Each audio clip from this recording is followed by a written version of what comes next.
Hello there. Today I'd like to talk to you about managing your account and keeping any of your details up to date and any changes that you might need to make within your account. So I'm going to start by adding users. So if there's anybody in your organization that needs to be added to view the data to the main membership, you'll need to set them up as a user. So if you log into your account and then click at the top here where the user icon is, and you'll see your name, just hit the down arrow and you can select users.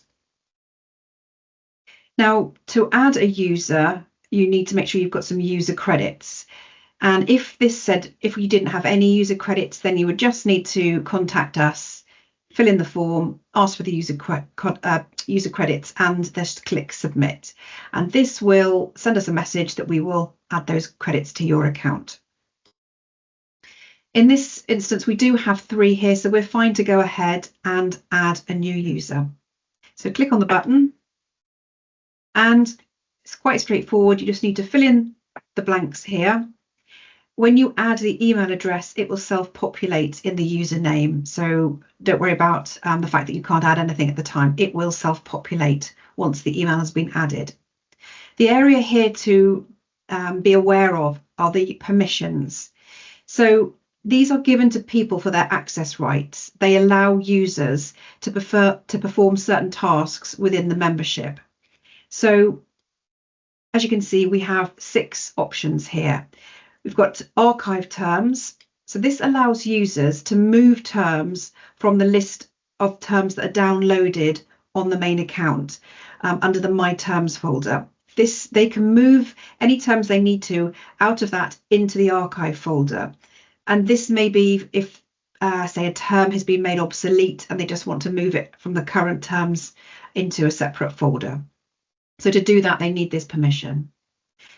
The categories permission allows the user to add, edit, or change things in either the My Category or the custom category pages. Inquiry, this allows users to submit an inquiry. So if, for example, you can't find a description within the database that accurately describes your device, you may want to look at having a term modified or perhaps a new term developed, and you'd need to fill in an inquiry form for that. So to be able to do that, you do need these permissions. Then you've got orders. So this allows the user to renew your membership. So whoever's looking after the finance and keeping the membership renewed, they do need to have that orders permission. Terms allows the user to download terms off the database. So anybody can have a look at what's on the database, but to actually download the code and the term onto your My Terms, you do need to have this permission. And lastly, users. So to do exactly what we're doing now, to add a user to the account, you need to have this permission set up. Now you can have all these permissions, you can have some of them, or you can have none of them. It's entirely up to, whatever the user needs, what tasks they need to perform, they should have the permissions that are relevant to them. If they don't have anything added, then they can view terms on the database, but they can't do anything else. They can't download it. This section here needs to be filled in by the individual, by the user themselves. It's about being kept up to date with communication from us. But once all this has been completed, then just click the Save button and that will have added them to the system. Now, when you hit the Save button, you may get an error message that comes up to say that the email address you have just added isn't recognised. And that is probably because the email address you've just entered is somewhere else within our system. So maybe they've got a basic account that they have set up that they've forgotten about. And what would happen is you just need to get in touch with us and let us know the email address. We can then go in and delete that user from the basic account, close that down, which will then free up the email address for you to go and complete this action here. If you click save and all goes through okay, then what will happen is an email will be sent to the user and they will have a link within that email that they need to click on just to verify their email address. And once that's been done, then they can log in with their own user details and access the database. So it is worth checking that all your users have the relevant permissions that they need to perform their jobs. The other thing is, if, for example, you want to delete a user, so go back into the users, find the user that you want to delete, perhaps they've left the company, and click Edit, scroll to the bottom and click Archive.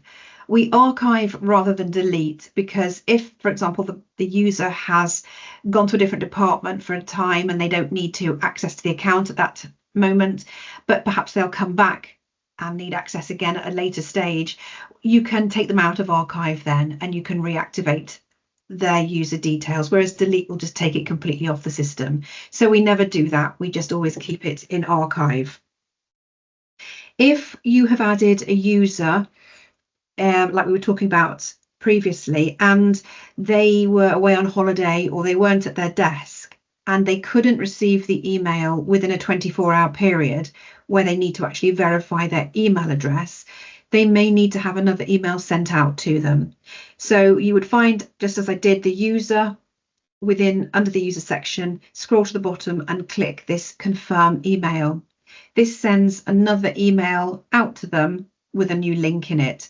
And if they miss a few, perhaps it's stuck in their spam. So it's worth asking them if it has actually arrived in their spam rather than sending lots of these out, because quite often it will arrive in either junk or spam.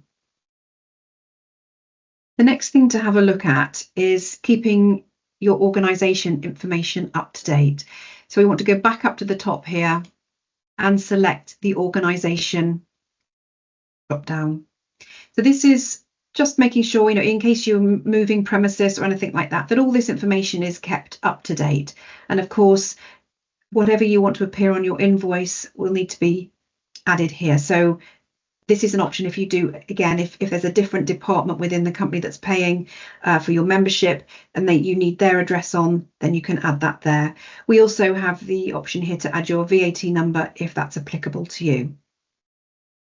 Any changes, again, always just click Save.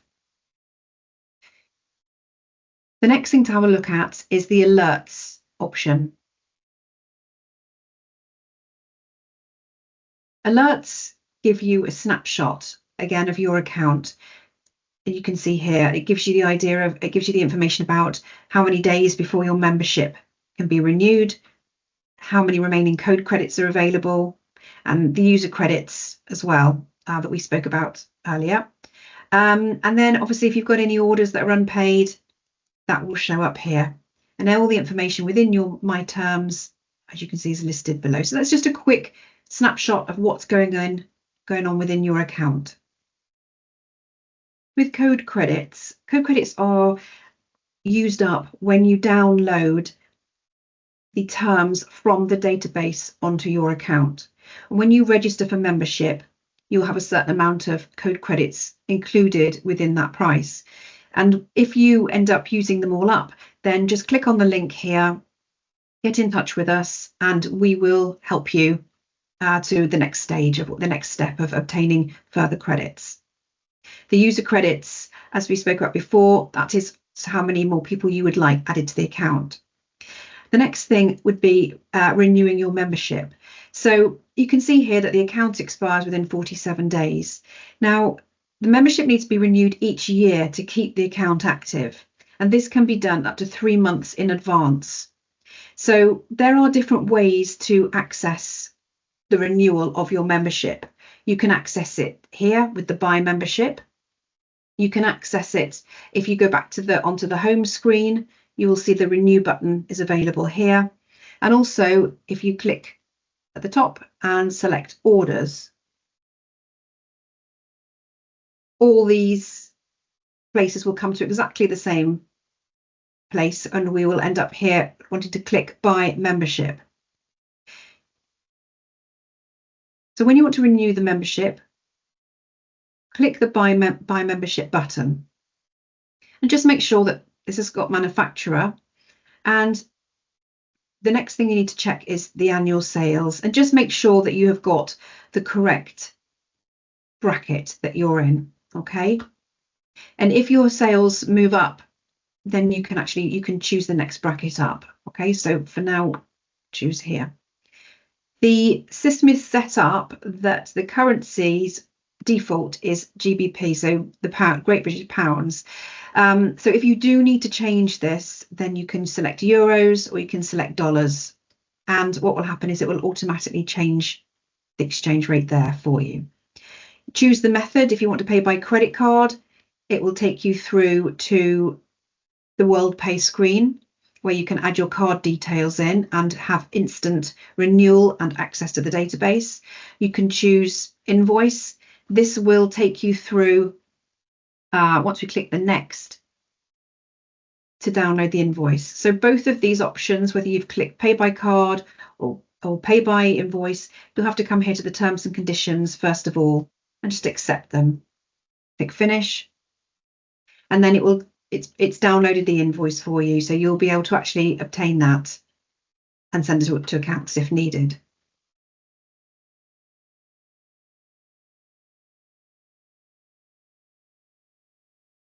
If you need to go back in and look at your renewal, go back to orders,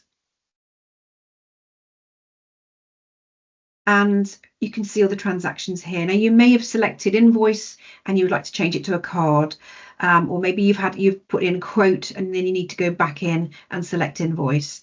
So just click view on the end here, scroll to the bottom, you can change your method here and then go back through and finish the order that way.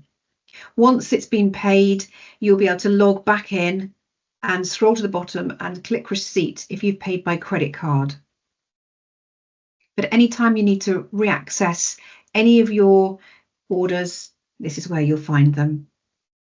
And then any of them that you need to have a receipt, you should scroll down to the bottom and you can see click receipt here, and that will give you the receipt. Lastly, if you need help in searching the database or any other kind of general guidance, you'll find lots of useful information under the Help tab here at the top. Just click the down arrow and scroll down to training, videos and user guides. You can see here that there's help with making an inquiry, manufacturer's training. There's plenty to choose from here. So this is where you'd go for any help. I hope that's been useful for you.